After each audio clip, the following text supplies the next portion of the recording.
Olha, nada de bônus para idosos. Carson Vickery deslizou o envelope de papel pardo sobre a mesa de vidro da conferência como se estivesse distribuindo cartas. A chuva batia forte nas janelas atrás dele, fazendo com que sua voz soasse ainda mais fria do que o normal. Meu nome é Leonard Abrams. Tenho 60 anos e trabalhei na Iron Reed Componentes por 27 anos. Em 11 dias, eu teria direito ao meu bônus de aposentadoria de $94.000.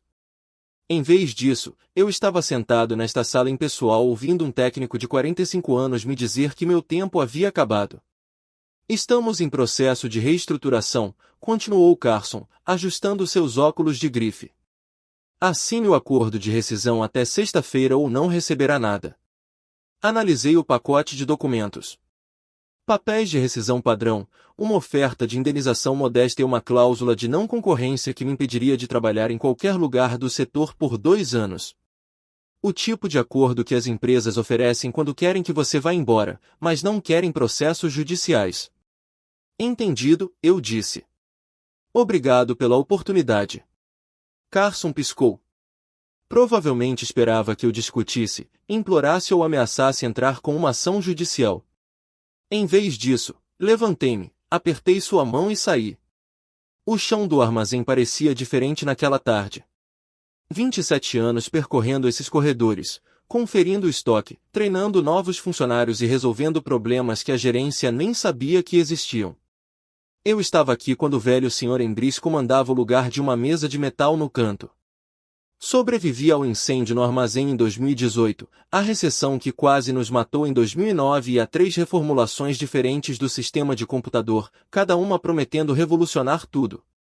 Carson Vickery, que havia sido contratado 6 meses antes de uma empresa de software em Cincinnati, estava fazendo uma limpa na equipe, se livrando dos funcionários dispensáveis, como eu ouvi dizer a Felicia Tran, do Departamento de Recursos Humanos.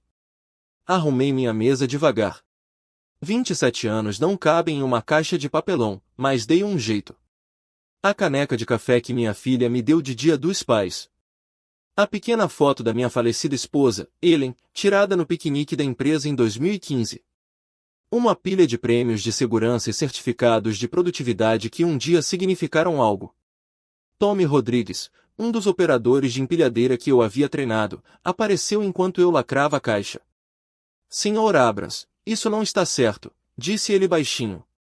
Todo mundo sabe que o senhor deveria receber esse bônus. Às vezes as coisas não saem como planejamos, Tony.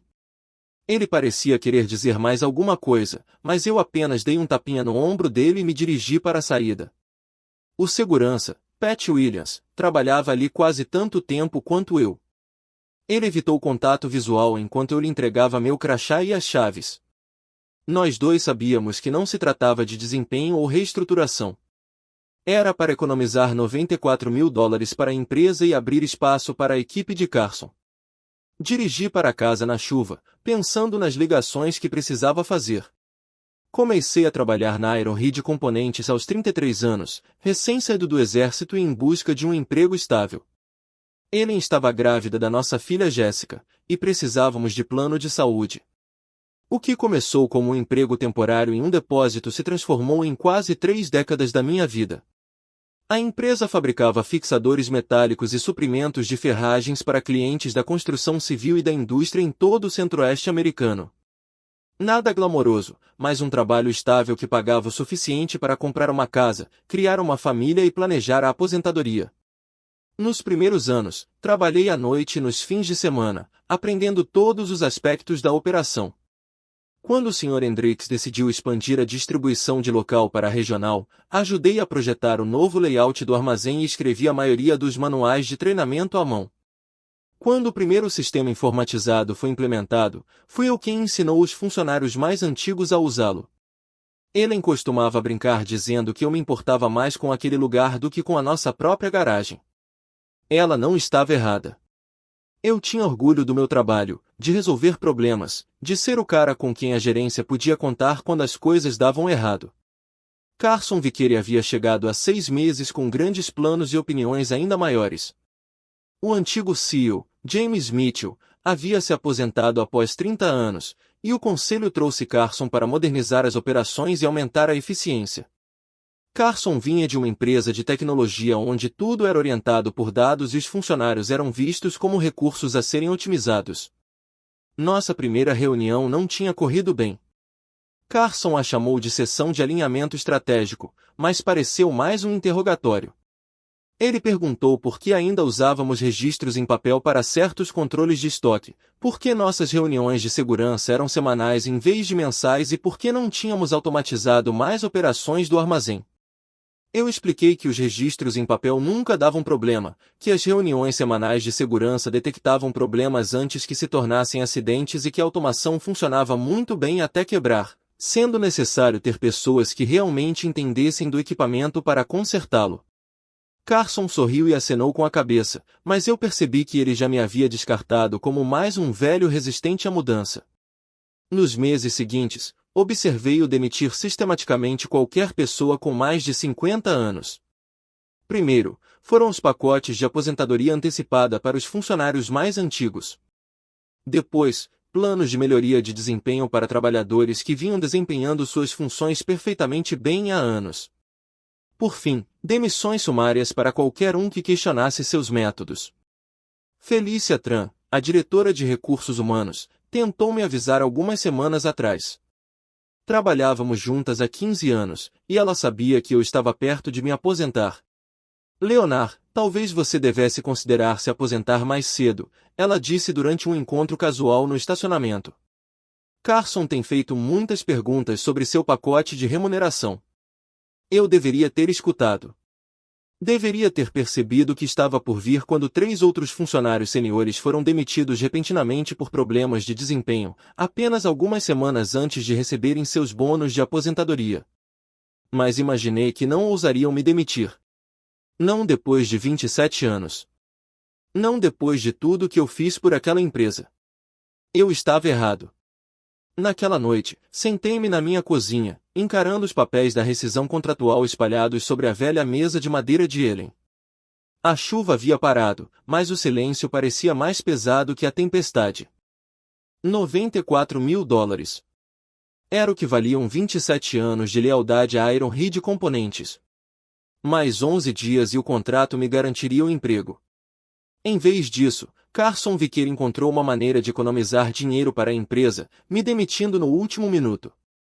A proposta de indenização foi insultante, 6 semanas de salário e a promessa de estender meu plano de saúde por 3 meses. Depois de quase 3 décadas construindo aquela empresa, de uma pequena fornecedora regional a uma grande distribuidora do meio-oeste, eles estavam me oferecendo o mesmo que dariam a qualquer funcionário demitido. Peguei o manual do funcionário que ajudei a escrever em 2009, fui direto para a seção sobre benefícios de aposentadoria e li o texto que eu mesmo havia negociado com a equipe de gestão anterior. O bônus de aposentadoria era contratual para qualquer funcionário com 25 anos ou mais de serviço que completasse 60 anos. Deveria haver um período de carência, uma proteção justamente contra esse tipo de situação. Mas Carson era novo. Ele podia não saber das cláusulas de proteção embutidas em políticas que antecediam sua chegada. Ou talvez soubesse e achasse que eu não reagiria. Pensei em ligar para Jessica em Chicago. Ela era advogada corporativa agora, bem-sucedida e ocupada com a própria família. Ela havia se oferecido para revisar meus documentos de aposentadoria meses atrás, mas eu a dispensei, dizendo para ela não se preocupar com o pai dela, que estava tudo resolvido. Orgulho. Foi isso que me impediu de fazer aquela ligação antes. Em vez disso, peguei meu celular e procurei nos meus contatos até encontrar o número que precisava. Mitchell Goldstein, filho da minha irmã, advogado trabalhista em Columbus, especializado em direito do trabalho. Conversamos no funeral da Ellen, 2 anos atrás, e ele me deu seu cartão com uma mensagem simples: família ajuda a família. Ligue se precisar de alguma coisa. O telefone tocou 3 vezes antes que ele atendesse. Tio Leonard, está tudo bem? Contei a ele sobre Carson, sobre o momento da demissão e sobre a oferta de rescisão. Mitch ouviu sem interromper, fazendo apenas algumas perguntas específicas sobre meu contrato de trabalho e a política de aposentadoria da empresa. Tio Leonard, disse ele finalmente, acho que talvez seja melhor o senhor adiar a assinatura desses papéis. Pode digitalizar tudo e me enviar por e-mail hoje à noite? Você acha que há algo aí? Acho que Carson Vickery cometeu um erro. E se eu estiver certo, isso vai lhe custar muito mais do que $94.000. Depois de desligar o telefone, preparei uma xícara de café e voltei a sentar à mesa. Pela primeira vez desde que saí daquela sala de conferências, senti algo além de resignação. Senti que talvez essa luta ainda não tivesse terminado. Mitchell me ligou de volta às 7 horas da manhã de terça-feira. Eu já estava acordado tomando café e olhando para o céu cinzento de outubro. Tio Leonard, precisamos conversar pessoalmente. Você pode dirigir até Columbus hoje? Seu escritório ficava em um prédio elegante no centro da cidade, com um cheiro de carpete caro e tinta fresca. Mitchell estava mais parecido com a mãe do que eu me lembrava, olhos penetrantes por trás de óculos de aro de metal e aquele tipo de energia focada que fazia você entender por que ele tinha alcançado o sucesso. Carson Vickery fez besteira, disse ele sem rodeios, espalhando meus documentos de emprego sobre a mesa de reuniões. Veja isto, apontou para uma seção do manual do funcionário da qual eu havia me esquecido. Política 4.7b, Cláusula de proteção do benefício de aposentadoria. Ela afirmava que nenhum funcionário a 30 dias da elegibilidade para o bônus de aposentadoria poderia ser demitido sem justa causa e que a demissão para fins de reestruturação durante esse período constituía quebra de contrato de trabalho. Eu ajudei a escrever isso, disse lentamente. Na época em que James Mitchell era CEO, tivemos problemas com funcionários sendo demitidos pouco antes de suas aposentadorias serem integralmente concedidas, e... Ou Carson não sabe disso, ou está apostando que você não vai reagir, disse Mitchell, inclinando-se para a frente. Vamos fazer o seguinte, você não vai assinar esse acordo de rescisão. Em vez disso, você vai solicitar uma reunião formal com o Departamento de Recursos Humanos para discutir os termos da sua demissão. Felicia Tran é responsável pelo RH. Ela é uma boa pessoa, mas não vai se opor ao Carson. Ela vai se arrepender se perceber que a empresa está prestes a enfrentar um processo. Leonard, isso não se trata apenas do seu bônus. Se Carson tem demitido funcionários sistematicamente antes que seus benefícios de aposentadoria entrem em vigor, isso pode ser um padrão de discriminação. É um caso para a Justiça Federal. Passei as 2 horas seguintes no escritório de Mitchell repassando cada detalhe da minha demissão e das circunstâncias que a levaram a acontecer. Ele anotava tudo em um bloco de notas amarelo, fazendo perguntas sobre outros funcionários que haviam sido demitidos recentemente, sobre os motivos declarados por Carson para a reestruturação e sobre qualquer documentação que eu pudesse ter. Você ainda tem acesso ao seu e-mail de trabalho? Perguntou ele. Até quinta-feira. Depois disso, eles me cortam o fornecimento. Imprima tudo. Cada e-mail que Carson enviou sobre a reestruturação, cada memorando sobre mudanças nas políticas, cada comunicação sobre sua demissão. Precisaremos de um registro em papel. Voltei dirigindo para Dayton com a sensação de que tinha um propósito novamente. Mas quando cheguei a Iron Reed Componentes na manhã de quarta-feira para organizar meus arquivos restantes e imprimir e-mails, Carson estava me esperando. Leonard, disse ele, aparecendo no corredor como se estivesse me esperando. Pensei que você já tivesse ido embora. Só estou terminando alguns documentos, eu disse. Na verdade, preciso falar com você. Ele gesticulou em direção ao seu escritório. Sobre o seu pacote de indenização. Seu escritório era todo de vidro e cromo, nada parecido com o espaço aconchegante com painéis de madeira onde James Mitchell costumava trabalhar. Carson sentou-se atrás de sua mesa enorme e tirou de lá uma versão revisada do acordo de rescisão. Estive pensando na nossa conversa de segunda-feira, disse ele. Você foi um funcionário valioso e quero garantir que você esteja amparado. Estou autorizado a aumentar sua indenização para 12 semanas de salário. O novo valor ainda estava longe do meu bônus de aposentadoria, mas era mais que o dobro da oferta inicial. Há uma condição, continuou Carson. Você precisa assinar hoje, obviamente, a cláusula de não concorrência permanece em vigor. Ele estava tentando me subornar. A questão era se ele sabia da violação da política ou se estava apenas tentando resolver uma pendência antes que se tornasse um problema. Agradeço a oferta, Carson, mas preciso de mais alguns dias para pensar a respeito. Seu sorriso se tornou mais tenso. Leonard, estou tentando ser generoso, mas esta oferta expira ao final do expediente de hoje. Depois disso, voltamos aos termos originais. Eu entendo. Saí do escritório dele e fui direto para o depósito. Eu tinha cerca de 6 horas antes do prazo final do Carson e precisava imprimir todos os e-mails que conseguisse encontrar. Às 16 horas, eu tinha 47 páginas de documentação escondidas na minha caminhonete. Às 17 horas, voltei ao escritório de Carson e disse a ele que precisava de mais tempo para analisar sua proposta. Às 17h01, eu estava oficialmente de volta aos termos originais da rescisão, mas a essa altura eu já sabia que o tínhamos conquistado. Na manhã de quinta-feira, Mitchell ligou com notícias que mudaram tudo. Leonard, tenho estado a investigar o histórico recente de emprego da Iron Head Componentes. Nos últimos 8 meses, Carson demitiu 7 funcionários que estavam a menos de 60 dias de receberem bônus de aposentadoria importantes ou atingirem marcos importantes no plano de pensões. Sentei-me com força na cadeira da cozinha. 7. George Murphy, do controle de qualidade, 63 anos, foi demitido 3 semanas antes de receber seu bônus de aposentadoria de 30 anos. Patricia Walsh, da contabilidade, 58 anos, foi demitida 2 meses antes de se aposentar antecipadamente. Tenho mais 5 casos iguais a eles.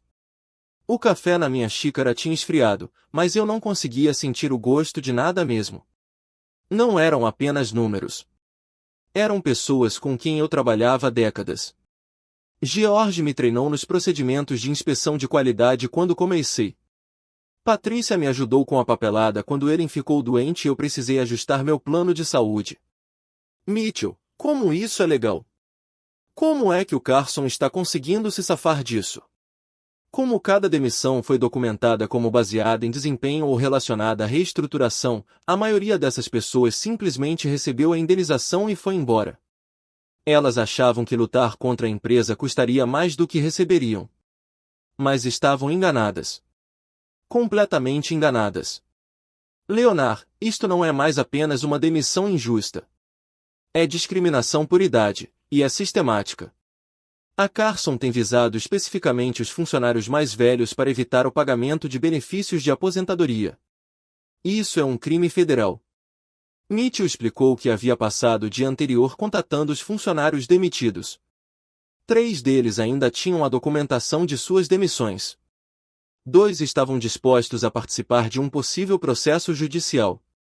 E um deles, George Murphy, havia gravado uma conversa na qual Carson mencionava explicitamente a economia que seria feita ao se livrar dos funcionários improdutivos antes que se tornassem muito caros.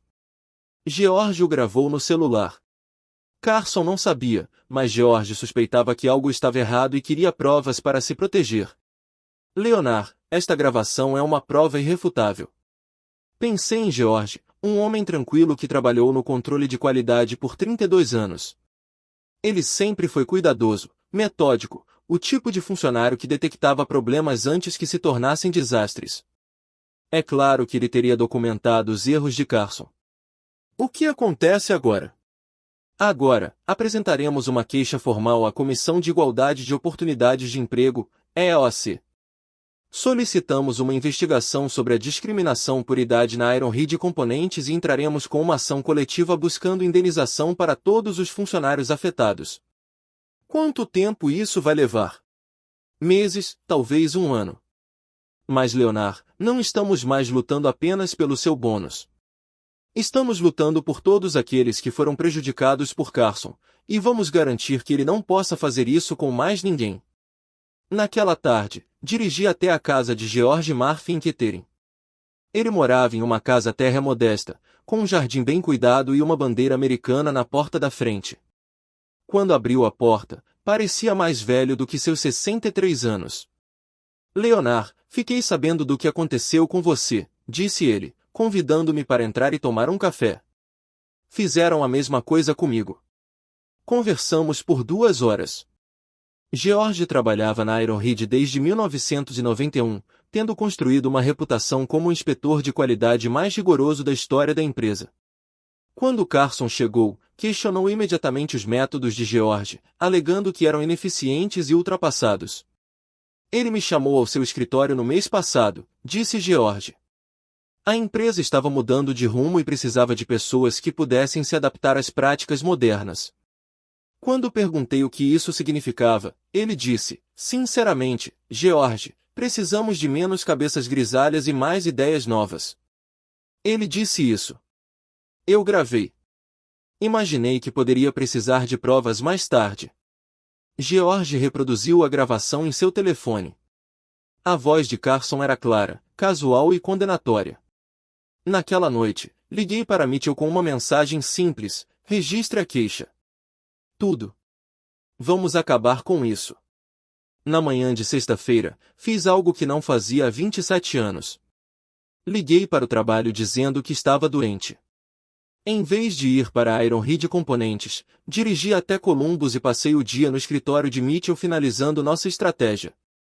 Ao meio-dia, já tínhamos apresentado uma queixa formal à Comissão de Igualdade de Oportunidades de Emprego, Equal Employment Opportunity Commission, alegando discriminação sistemática por idade na Ironhead Componentes. Às 14 horas, havíamos entrado com uma ação coletiva em um tribunal federal buscando indenização para 8 funcionários demitidos injustamente. Às 15 horas, Mitchell ligou diretamente para Felícia Tran. Expliquei a situação para ela, disse Mitchell depois de desligar. Ela está na empresa há 15 anos e sabe exatamente o que está acontecendo. Ela também sabe que, se isso for a julgamento, o departamento dela vai parecer incompetente na melhor das hipóteses e cúmplice na pior. O que ela disse? Ela pediu 24 horas para analisar os arquivos dos funcionários e consultar o departamento jurídico da empresa. Voltei para casa dirigindo com a sensação de que tínhamos cruzado uma linha. Não havia mais volta. Ou vencíamos essa briga, ou Carson se certificaria de que eu nunca mais trabalharia na indústria. No sábado, recebi uma ligação do Tommy Rodrigues. Sr. Abrams, algo estranho está acontecendo aqui. Carson convocou uma reunião de emergência ontem à tarde, trouxe alguns advogados de Cincinnati e hoje passou a manhã inteira analisando arquivos de pessoal. Tommy, você precisa ter cuidado. Não faça nada que possa te meter em encrenca. Eu sei, mas achei que você deveria saber disso. Felícia está em reuniões com o advogado desde ontem, e corre o boato de que Carson está muito chateado com alguma coisa. Na noite de domingo, Mitchell ligou para dar notícias. Felícia solicitou uma reunião para segunda-feira de manhã. Ela quer discutir uma possível solução antes que isso avance ainda mais. Que tipo de resolução? Aquele tipo de situação em que eles admitem que cometeram erros e tentam corrigi-los antes que um juiz federal os obrigue a pagar indenizações punitivas. Na manhã de segunda-feira, vesti meu melhor terno e dirigi até Columbus. Mitchell havia combinado que a reunião aconteceria em seu escritório, em vez da Ironhead Componentes. Terreno neutro. Felícia chegou às 10 horas da manhã com 2 advogados que eu não reconheci. Ela parecia cansada, como se não tivesse dormido bem. Leonard, disse ela, apertando minha mão. Quero que você saiba que o que aconteceu com você e com os outros não era a política da empresa. Carson agiu sem consultar adequadamente o Departamento de Recursos Humanos ou o Departamento Jurídico. Uma das advogadas, uma mulher na casa dos 40 anos com cabelos grisalhos, assumiu o caso. Sr. Abrams, minha cliente está preparada para oferecer um acordo abrangente que incluiria todos os benefícios de aposentadoria para os funcionários afetados, além de uma indenização adicional pelos transtornos causados por essas demissões indevidas. Mitchell inclinou-se para a frente. E qual é a situação profissional do Sr. Vickery? O advogado trocou olhares com Felícia. O Sr. Vickery não faz mais parte da Ironhead Componentes. Sua demissão entrou em vigor no final do expediente de sexta-feira. Senti algo se soltar no meu peito. Carson tinha ido embora. O conselho administrativo pediu que eu me desculpasse pessoalmente com você e com os outros funcionários que foram demitidos injustamente, continuou Felícia. Essa foi uma falha grave de nossa supervisão e estamos empenhados em corrigir o erro. Passamos as 3 horas seguintes negociando os detalhes. Ao final da reunião, eu tinha meu bônus de aposentadoria de $94.000, mais os juros. Eu tinha 2 anos de contribuições previdenciárias diferidas que a empresa vinha retendo discretamente, e um pedido formal de desculpas que seria incluído no meu arquivo pessoal. Mais importante ainda, George Murphy e os outros 6 funcionários demitidos receberiam indenizações semelhantes. Ao sairmos do prédio, Mitchell colocou a mão no meu ombro. Tio Leonard, Carson Viqueira acabou de descobrir que alguns veteranos sabem exatamente como revidar. Na manhã de terça-feira, recebi uma ligação de James Mitchell, ex-CEO da Iron Head Componentes. Leonard, fiquei sabendo do que aconteceu com o Carson. Sinto muito, mas esse não é o tipo de empresa que construímos. Está tudo sendo resolvido, Sr. Mitchell, eu sei. Felícia me atualizou. O conselho me pediu para retornar como CEO interino enquanto eles procuram um substituto para Carson. Eu queria ligar para perguntar se o senhor consideraria permanecer. Precisamos de alguém com a sua experiência para ajudar a colocar as coisas de volta nos trilhos. Olhei pela janela da minha cozinha para o bordo que Eren havia plantado quando compramos a casa. Suas folhas estavam ficando douradas e vermelhas, prontas para o inverno. Agradeço a oferta, mas acho que chegou a hora de me aposentar de vez. Eu entendo. Mas Leonard, quero que você saiba de uma coisa. O Conselho está implementando novas políticas para garantir que isso nunca mais aconteça. Nenhum funcionário que esteja a 60 dias da aposentadoria poderá ser demitido sem a aprovação do Conselho. E estamos exigindo que toda a alta administração conclua um treinamento sobre discriminação por idade e legislação trabalhista. Que bom ouvir isso. Há mais uma coisa. O Conselho votou para dar o seu nome à nova política de proteção ao funcionário, a Política de Proteção ao Emprego Justo Leonard Abrams. Ela fará parte da integração de todos os novos funcionários. Na quarta-feira à tarde, dirigi até a Iron Head Componentes pela última vez, não para esvaziar minha mesa ou devolver equipamentos, mas para pegar minha documentação final de aposentadoria e o cheque de bônus. Felícia me encontrou no saguão. Ela me entregou um envelope e uma pequena placa de madeira. Em nome de todos nós que vamos ficar, disse ela, obrigada por lutarem pelo que era certo. A placa dizia, Leonard Abrams, 27 anos de serviço dedicado, um homem que nos defendeu a todos. Passei pelo armazém mais uma vez. Tommy Rodrigues e vários outros funcionários pararam o que estavam fazendo para me cumprimentar. Eles sabiam o que tinha acontecido e sabiam que Carson tinha ido embora. Você conseguiu, Sr. Abrams, disse Tommy. Você pegou aquele desgraçado. Todos nós fizemos isso, Tony. Não deixe ninguém te intimidar desse jeito de novo. Na manhã de quinta-feira, depositei meu bônus de aposentadoria e as contribuições atrasadas, $137.412. Não apenas o dinheiro que Carson tentou roubar, mas tudo que a empresa havia discretamente adiado ao longo dos anos. Passei a tarde no banco reunindo-me com um consultor financeiro para discutir minha aposentadoria. Pela primeira vez em meses, pude planejar o futuro sem me preocupar com honorários advocatícios ou com a busca de um novo emprego aos 60 anos. Na sexta-feira, recebi um telefonema de George Murphy. Leonard, queria te agradecer. Recebi meu cheque ontem, com juros. Carson me custou 3 meses de aposentadoria, mas agora estou melhor do que se ele nunca tivesse mexido comigo. O que você vai fazer agora, George? Meu neto está me pedindo para ensiná-lo a trabalhar com madeira. Acho que vou construir uma casa na árvore para ele. Naquele fim de semana, Jessica veio de carro de Chicago com a família. Jantamos na mesa da cozinha, onde eu tinha lido pela primeira vez os documentos da rescisão do contrato de trabalho do Carson.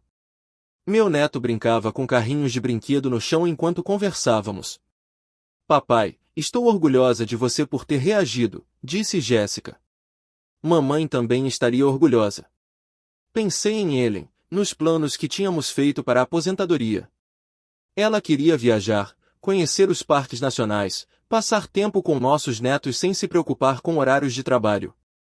Acho que vou comprar um trailer, eu disse para Jéssica. Sério? Sua mãe sempre quis ver o Grand Canyon. Na noite de domingo, sentei-me na varanda de casa com uma cerveja, observando o pôr do sol através das folhas douradas dos plátanos. Ao longe, ouvia crianças brincando, cachorros latindo, a vida seguindo seu curso natural. Carson Vickery tentou roubar 27 anos do trabalho da minha vida com uma única reunião e um envelope pardo. Em vez disso, ele me deu algo melhor, a certeza de que, às vezes, quando você defende o que é certo, você vence. Às vezes, a luta mais difícil é aquela que você pensou que nunca teria que enfrentar, mas é também aquela que te lembra quem você realmente é.